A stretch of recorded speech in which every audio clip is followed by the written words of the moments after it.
Aha.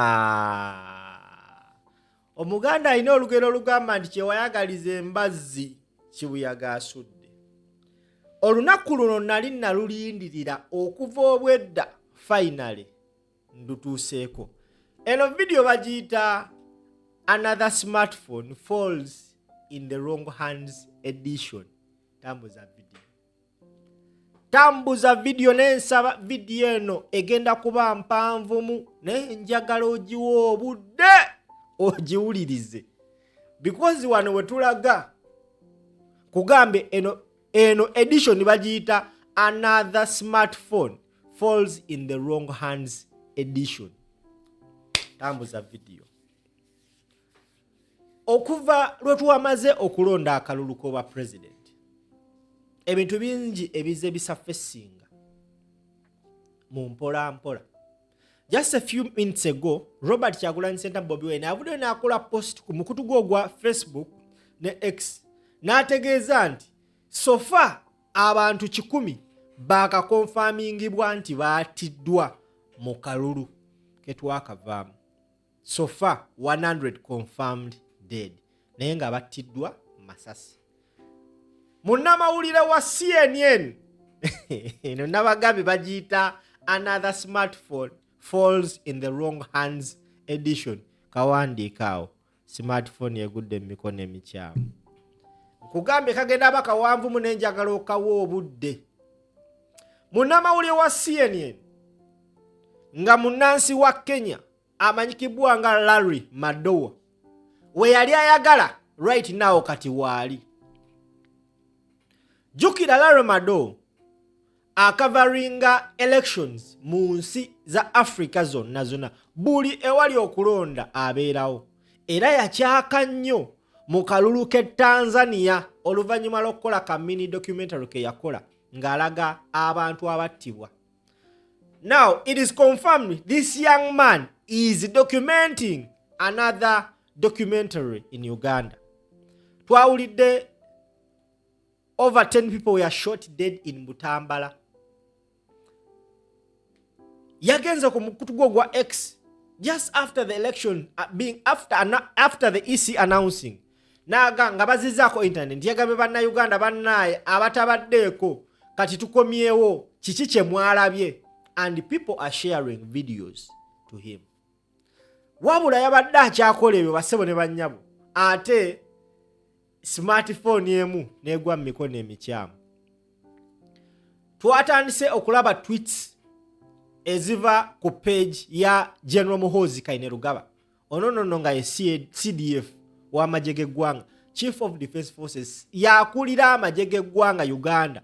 In fact mu bufunze ye overall leader of the security in Uganda. Olunaku lw'ejjo lonna yasiibye atweetinga. Now Larry Madowo omumanyi ye munnamawulire buli kyasanze kasita pickinga interest n'agamba nti lino ggulire aba alina kikomentingako. Now yagenze ku mukutu gwe ogwa X n'ateekayo caption kwemu ku tweet ya Muhoozi gye yakoze. Yagambye, Muhoozi, why are you bragging about killing Ugandans who support the opposition? Is it because you are protected by your father President Museveni? N'ateekako kakoma. Naye kano yakati eno post yagikoze after Muhoozi post eno gyakoze n'agamba nti, why don't you call me my name Larry? How long will you kiss the Muzungu's ass in the USA pretending to represent us? Oluvannyuma lwa Larry Madowo tekayo post n'agamba the son of Uganda's president is tweeting about killing his father's main challenger who is in hiding. Muhoozi Kainerugaba akoze posts nyingi nnyo, and so many people have been worried about posts zino kubanga ziva ku page ya CDF. Wogenda ku page ya Muhoozi Kainerugaba bakulaga official Twitter account of General Muhoozi Kainerugaba, Chief of Defence Forces, UPDF and SPA/SO ekitegeeza nti ono yaba abisanctionize nowabanga si yapostinze anyone apostinze aba akikoze on his behalf.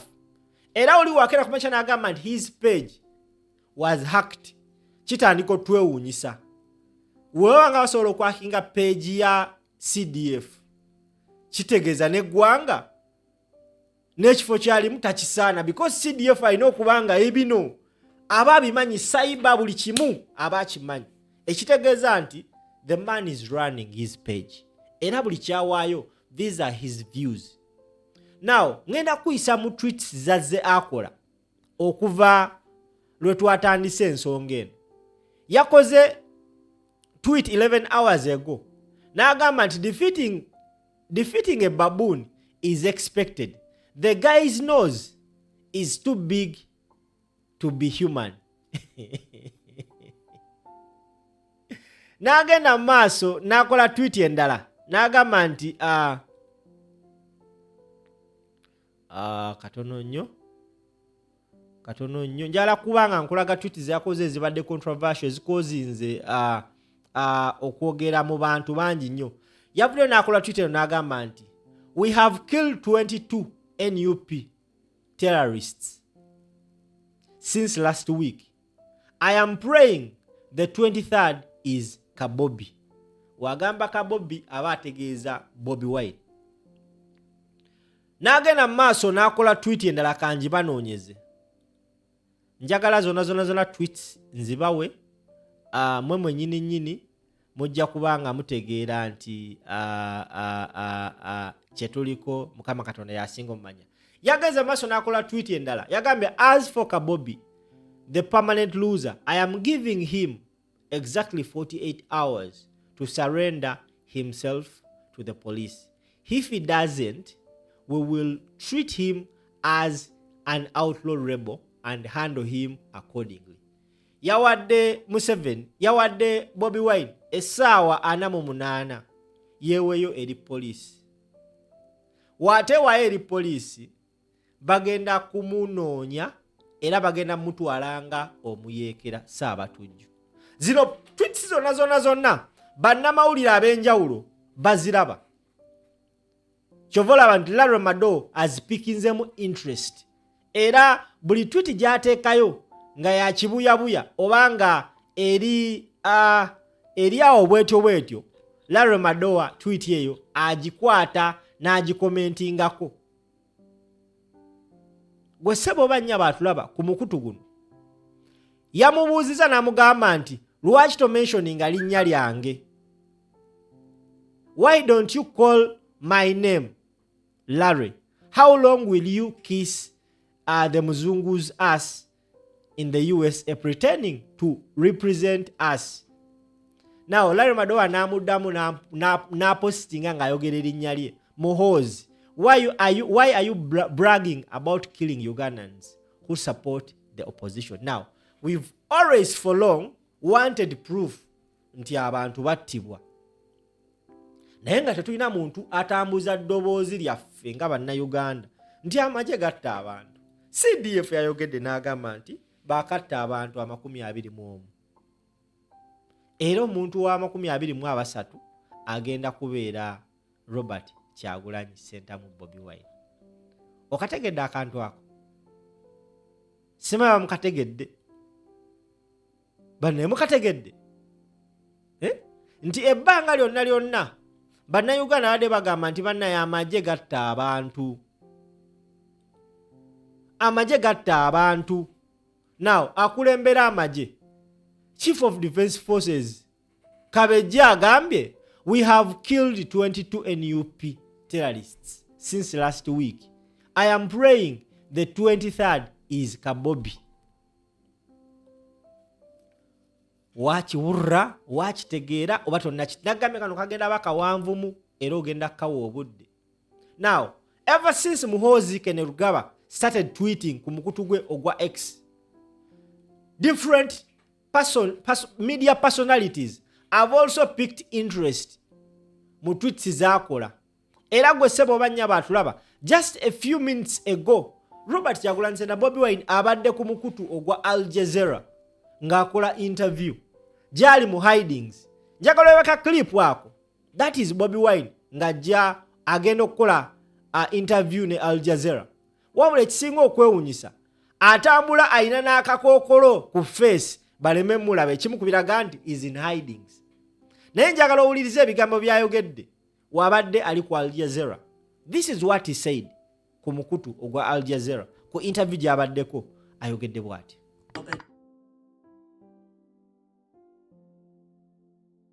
Friday. How are you? How's your family?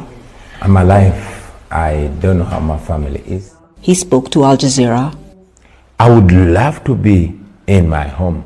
I've not changed my clothes in days. I want to be home. I want to be free. I want to take care of my people. But the military and police have taken over my home. This is a crackdown to intimidate, to silence, and to completely, subdue the forces of change. You have rejected the elections. You said that the election is rigged. What evidence do you have? This time, not the police, not the military, but Electoral Commission officials took part in pre-ticking ballot papers in favor of General Museveni.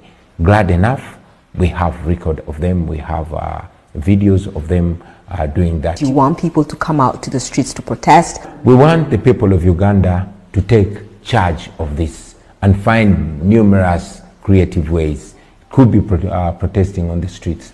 Some of us started protesting by holding high the national flag. Others can protest by staying at home. Protests largely over the election result turned violent in different parts of the country. Most of the violence happened in areas like this. Several people were killed in some areas, allegedly by security forces. Police say they were containing a riot situation. All right, that is Bobi Wine wabadde ku mukutu ogwa Al Jazeera ng'ayogerako ne omukutu ogwa Al Jazeera. Era in 2 hours emabegakaawo agenze ku mukutu gwe ogwa X n'ateekayo post gye njagala nammwe tuyitemu ffenna. Post eno agitaddeko screenshot ya Muhoozi Kainerugaba yagambye nti personally I'm embarrassed by our record. 22 killed in 1 week is too low. I promise to do better. N'ateekako caption n'agamba, last night as Museveni's son was making these threats to kill me and gloating over killing 22 of our supporters, in reality he has killed over 100 since last week. The military who are stationed inside our compound yet again banged my house door as they sang profanites, ordering the occupants to come out of the house if they are men. The people at my home say the criminals seem to be drunk. We demand that the military vacate our home immediately. My wife and people are not safe. They are starving after these criminals blocked food from reaching them. They cut the padlocks of our gates and replaced them with chains. Free Uganda now. Yeye mbeera gwe ssebo bannya batulaba eriwo right now. Nagambye nti kano bakayita another smartphone falls in the wrong hands edition. Bukyanga mukulu ono akola tweets abadde tafunanga a media personality ali ku level ng'eya Madowo okutandika okuzoogerako. Era we yazikoleranga edda tezaatambula nnyo. Naye this time round tweets zino zitambulidde ddala. Oli ayinza okulowooza nti ebyo byakusaaga naye ziba zitambula ebyaddala. Because if someone comes out n'akola such a tweet mu butuufu kyennyamiza n'agamba nti personally I am embarrassed by our record. 22 killed in 1 week is too low. I promise to do better. Nagamba, the first thing I will remove from Kabobi is his balls. Agenda soka mujjako mipiira. Mukama Katonda wa Isirayiri.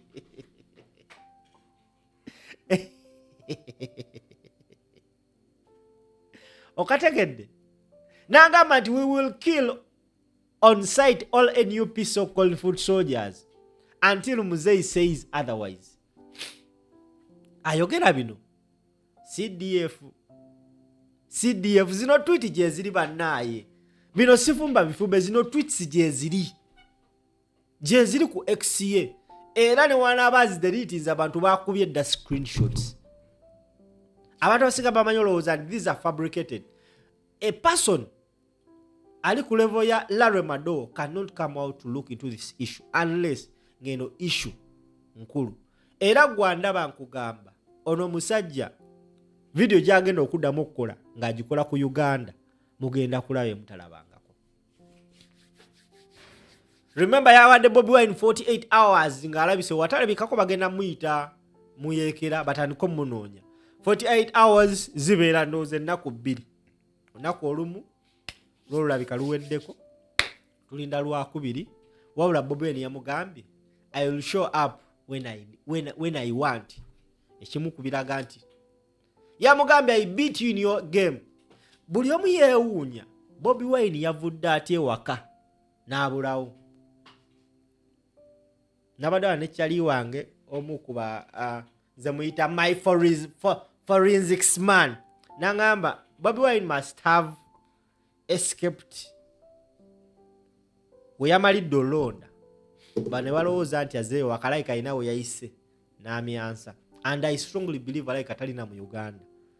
Wasobola n'okuba nga ali mu Uganda naye nga ali mu go down ya State House. Yabagamba Museveni ajja kwekanga nga ndi mujjukira statement gye yakola n'agamba oyo muzeeyi ajja kwekanga nga muli manju. Omusajja ono alina engeri gy'akolamu ebintu bye Bobi Wine. Era si muntu wa kunyoma. N'abagali namukadde wange yaŋŋambye nti tewali kintu kisinga teeka Museveni ku pressure nga kuba nti tamanyi Bobi Wine waali nga mulabulabi ku TV alabulabi videos atweetinga butweetings kibeera kimutiisa because kimujjukiza ebikola bye yakola nga anoonyezebwa Obote naye yali teyeebaka nga tanalaba Museveni era yagenda omumalirizanga Museveni abagobye. Okategedde my brothers and sisters abakalaba nabagaye kagenda beera kawanvumu. So as we talk right now tanaba kumanyikibwa waali naye what we can confirm is jali ali safe however much ali mu hidings tamanyi kiki kiyinza mutuukako naye afuba okulaba ng'akola buli kyasobola okuba nga ategeeza Banayuganda. A few hours ago abadde ne interview n'omukutu gwa Al Jazeera era musuubire ku mikutu egy'enjawulo because right now y'omu ku basajja abasinga onnoonyezebwa emikutu kubanga bamwetaaga okumanya what next. Okategedde tambuza video oba okategedde bampita simple.